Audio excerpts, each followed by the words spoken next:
BMP ইয়া হালিম মোল্লা করে নাম হালিম মোল্লার পোলাপান আয়া আমাদের কাছে চাঁদা দাবি করে 100 টাকা করে জিজ্ঞাসা করছি কেন টাকা নেও কই আমরা বিএমপি হালিম মোল্লার লোক চাঁদা যদি আমরা না দিতে চাই আমরা মায়ের দইয়ের বয় দেখা চাঁদা আগে 100 টাকা দিবা তারপর যাত্রী উড়াইবা এবং কি আমার গাড়ি থেকে একদিন যাত্রী নামাও দিছে 65 দিন আসছিল আসার পরে যাত্রী নামাই দিছে পরে বাধ্যতা হয়ে সবাই কথা দিয়ে দাও ঝগড়া করে না পরে 100 টাকা দিয়ে দিছি।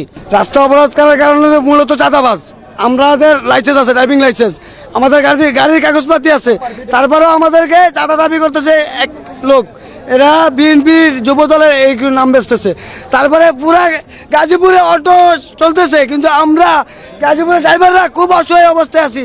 কিন্তু আমরা হাইওয়ে রোডে উঠলে আমাদের মামলা দিতেছে 2500 টাকার মামলা, 3000 টাকার মামলা, নো পার্কিংয়ের মামলা, কারাইয়া যাত্রী বলবো আমাদের যাত্রী পড়তে দেয় না পুলিশে।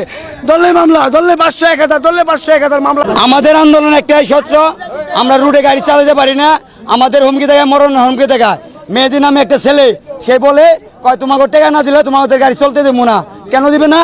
মেহেদি আরো 2-3 জন আছে যুবদল, নাইম মেহেদি, এই দুজনে বলে কয় তোমরা যদি আমাদের চাঁদা না দেওয়া করে তাহলে তোমাদের মরণে হুমকি দেখায়। কেন দেখাইবো?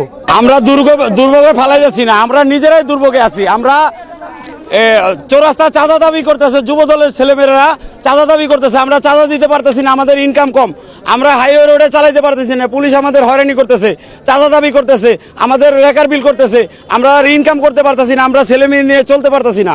আমরা কিভাবে চলবো? আমরা বাঁচতে পারতেছি না, আমাদের না ইনকাম, আমরা কোত্থেকে দিব টাকা? হালিম মোল্লার কথা বলছে, এই লোক হালিম মোল্লার লোক, এরা চাঁদা চায়, এরা চাঁদা যদি না দেয় তো হুমকি দিয়ে ড্রাইভার ধরে মারবো।